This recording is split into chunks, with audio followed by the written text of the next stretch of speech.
Hi, this is Trepacer. Welcome to Trepacer Saturday Horror Reviews.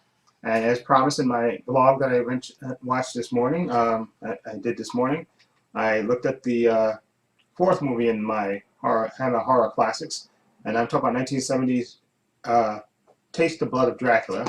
That is, of course, starring the great Christopher Lee, and it's a direct sequel, I guess, to Dracula Has Risen from the Grave, because it actually begins. Okay, here's Taste of the Blood of Dracula. There's little pictures of that, so you can see that. But it actually begins right at the climax of Dracula Has Risen from the grave. And if you saw that, you know how that ended. And this movie picks up exactly where that leaves off. Actually, and basically, this is the story of well, without spoiling it, let's say it is directly a sequel to that movie, Dracula Has Risen from the Grave. And this one takes place directly after that. And basically, this is a story of three middle-aged gentlemen who basically, one night, I think generally, well, one night a year, they go out and carouse and go with whores and whatever else. These distinguished gentlemen from upper crust families, of course, and of course they're doing charity work, but they go and indulge, I guess, in one night of debauchery, and of course they're catered to because they're rich and powerful. And one night they kind of, they're doing their thing, but they're bored. They want more. They want more excitement into their lives. Okay, and of course, into their lives comes a Lord Courtly. Lord Courtly is a guy that was a lord who was basically disowned, and because he lives a life of debauchery and basically does what he wants.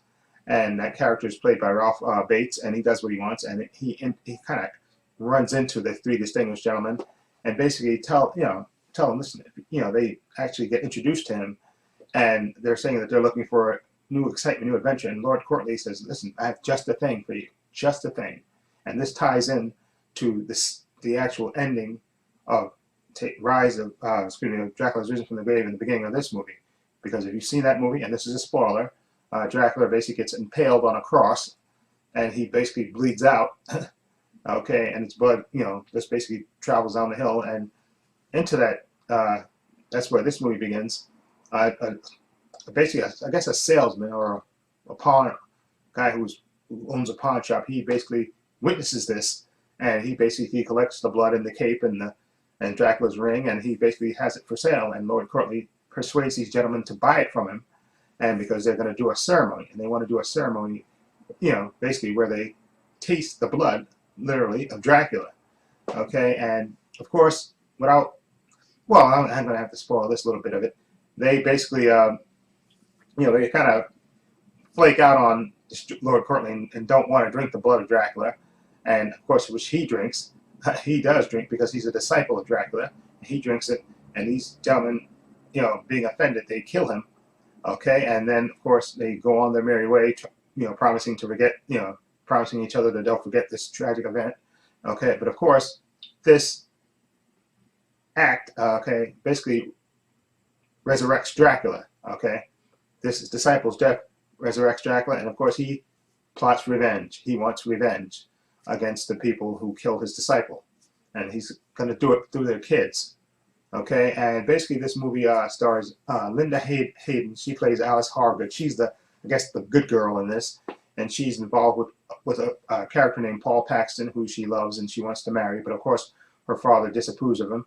And of course, like I said, Dracula goes about one by one, attacking the kids of these rich gentlemen to get his revenge for them killing his disciple. Now, actually, it's a pretty good storyline when you think about it. Actually, the way he goes about, getting his revenge through the kids. Okay, I thought it was really good. And Christopher Lee is this, his usual, menacing self, and he corrupts the innocent, and basically has to be stopped by the good guys in this movie.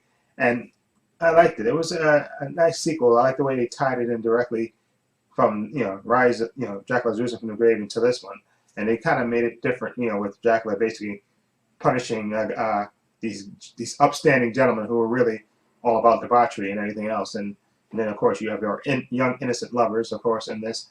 Okay, and then of course they have to confront Dracula and basically rid the world of him. And this is a good entry into the series.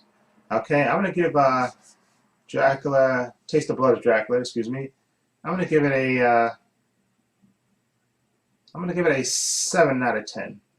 Okay, a 7 out of 10. I think it's a worthy sequel. Okay, and another thing, Linda Hayden plays Alice Hargood, the gorge, the good girl, is absolutely beautiful and breathtaking. So that helps. Of course, when you have an innocent in the movie, then you have Dracula trying to corrupt her. It always makes the movie better to me. Okay, anyway, let me know if you've seen Taste the Blood of Dracula. What do you think of it? Feel free to leave comments down below. And if you like this review, please hit the subscribe button down below. And this is Trepacer saying so long and take care.